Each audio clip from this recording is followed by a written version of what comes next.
this is looking really good for Blacklist to start.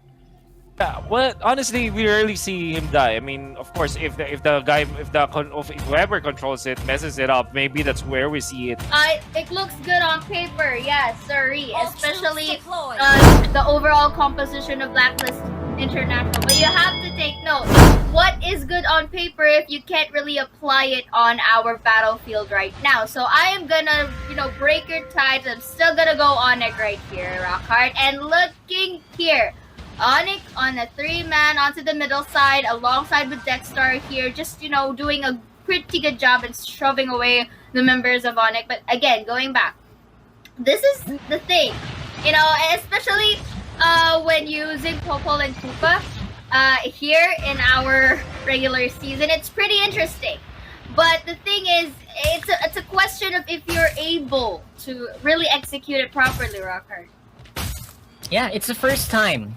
It's going to be the first time that Popol and Koopa is going to be used here in the regular season. And I actually, personally, do not really like the comp too much.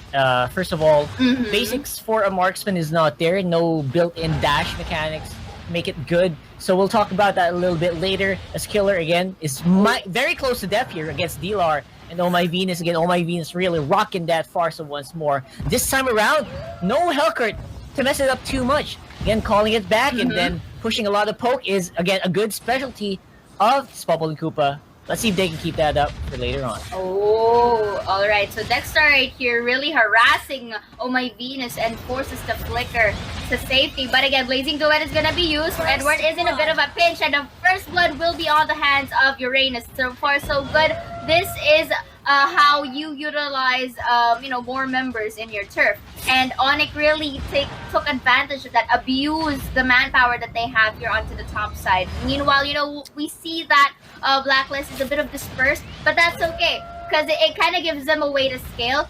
But you have to take into consideration as well, Rockhart, that as you see, members of let me just cut myself back there. That was a close call. Riddler almost getting Iaknu, but again, this also leaves another leeway for that manpower to get another pick off.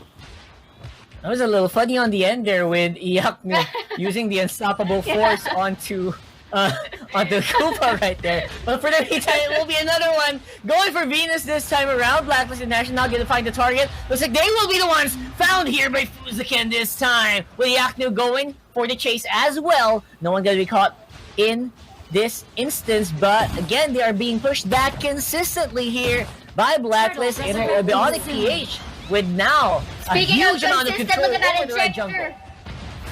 Oh, look at that! And finally, the Blazing Duet will be caught in the corner. Oh man, that's some awesome Grok plays. Absolutely, awesome Grok plays here for Fuzaken. This is a more comfortable hero, as we would say, for Fuzaken here. A big difference from the very squishy Kaj that we saw earlier. Now Turtle going to be going down, and another team fight going to be erupting here on the blue. Again, cornering out the thumbs right here, leaving no chance of escape. This is the discipline that we have been seeing on this Grok for the past weeks, Rockhard. I'm pretty sure you'd agree with me that this, Fuzaken in the hands of using this Grok, it's a sure thing that he would get 1 or 2 members of your enemy team, and that's what we just seen earlier right now. Yeah, and surprisingly enough, that is, wow, look at that. 0-4 and 4,000 gold ahead for ONIC. I'm a bit surprised about that. At this early point in the game, that is just abusing the gold distribution mechanics of this game, I think. That is beautiful. Right now, Oh My Venus pressure on the top lane Killer, forcing the chasm leap there from that fam, and the tower will go down. Another one bites the dust. Gold is just going up and up here for the red. Yes, indeed, and it looks like Iakno right here will be the one to be forced to back away as Blacklist members just really go for that tower dive into the bottom side. But if you noticed, Rockhart, that this time in game number 2, members of ONIC-PH are not going alone anymore. They are the ones roaming around the map and, picking some skirmish fights against Blacklist. And you know what? Blacklist retaliates here by just getting these pushes. But going back, this is where ONIC abuses that what I said, the manpower that they have whenever they're roaming. That's right. The manpower is just overall unstoppable damage output each and every time. And then you also have a Grok who's isolating people left, right, and center. And Fuzakin just plays this so naturally. Wise with a beautiful blazing duet there, just zone everyone out. And everyone is so preoccupied. Everyone is in mid lane just watching this. And the whole map is open for ONIC to control. Indeed, and look at that. Speaking of control, Jawhead there just taking the turtle, and the Claude stealing all the resources on the Blacklist turf. And this is just looking so good in terms of discipline as they get that middle turret right there. This is just good to really shove in pressure. But it looks like Claude will be getting that bounce, followed by another messier fight as the Uranus will be picking off the Poco and Koopa. But here, I love it how ONIC-PH was able to disperse the members of Blacklist, separating them apart to really, counter and really prevent them from having a unified team fight. Yeah, I mean, everyone is just scrambling for gold here, I think, and scrambling not to go down easily. And as I said in the beginning of the game, a reason why I don't like Popo and Koopa, he cannot go out of the map and get that gold because it's not safe at all. You have D-Lar under Uranus, you have a Grok hunting you down, you don't have a dash mechanic. What do you do when you get pinned up? Just hope that you're sturdy enough to survive, and that's not going to be enough. Like right now, Fuzakin, he was just standing there. That was so funny to watch. Like what I mentioned, this is the double-edged sword when choosing one of the recent heroes, especially in our regular season. Yeah, sure, it has a lot of good stuff on its kit, but if it doesn't really compensate well with the overall team draft, it's something that it's showing, and we are seeing that Popo and Koopa is not really used at a maximum efficiency because this is what ONIC-PH is abusing right now. The map control is really important, and Fuzakin, you're just being so aggressive, shoving the members of Blacklist. And speaking of damage, look at that Farsa again from Oh My Venus. Yeah, this is more like Oh My Venus, right? Not like the farce earlier that was super uncharacteristic from that queen. So right now, D-Lar walking inside the map a little bit. I don't know what this is for. I guess they're just super confident. That was really funny. D-Lar there again, putting a little spice into that invade while everyone was so busy with the turtle. Will be taken up by Claude. Yes, they really barricaded Claude. And, the members of ONIC-PH barricaded the members of Blacklist to really stay in their turf while this Claude just gets all the space that he has. This is like a revenge time, this game too. It's like saying, okay, Wise wasn't able to get the space. Now I will be getting the space for myself this game too. So it's nice how things are turning out for ONIC-PH. But again, going back, this is not yet.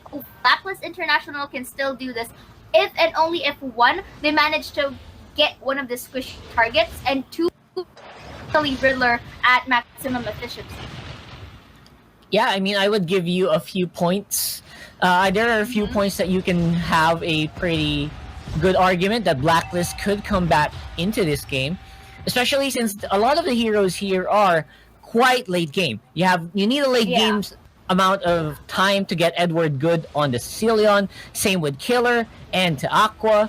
If they can prolong that, if they can defend these towers, that might be the key here, because they can stretch this to 20 minutes and maybe we can equalize from there. Question is that going to be a possibility? Will ONIC prolong this team fight or this game, and will the team fight happen soon?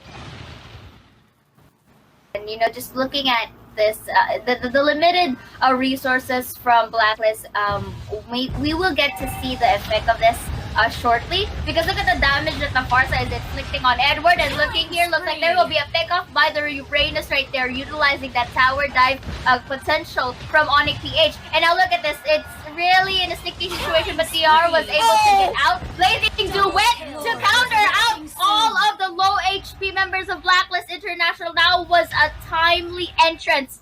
That was beautifully done by Wise. Yeah. ONIC looked like they were a magician. 1 minute they have a Uranus, the next second they have a huge Claude with the Blazing Duet right in their faces. They were not prepared for that. Bottom lane will go down here as ONIC-PH are barreling, getting a kill on the flip side, and a really swaggy play coming here from the Claude.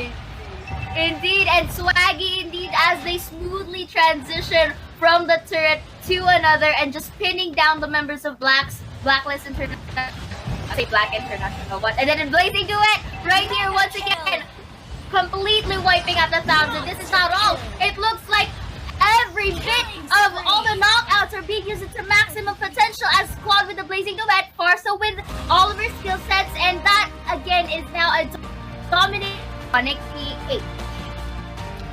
Again, I gotta say, they've been doing that a lot of times this game with Uranus in one area and then Claude going in and doing a lot of damage. These guys are magicians right now, and that is gonna be probably the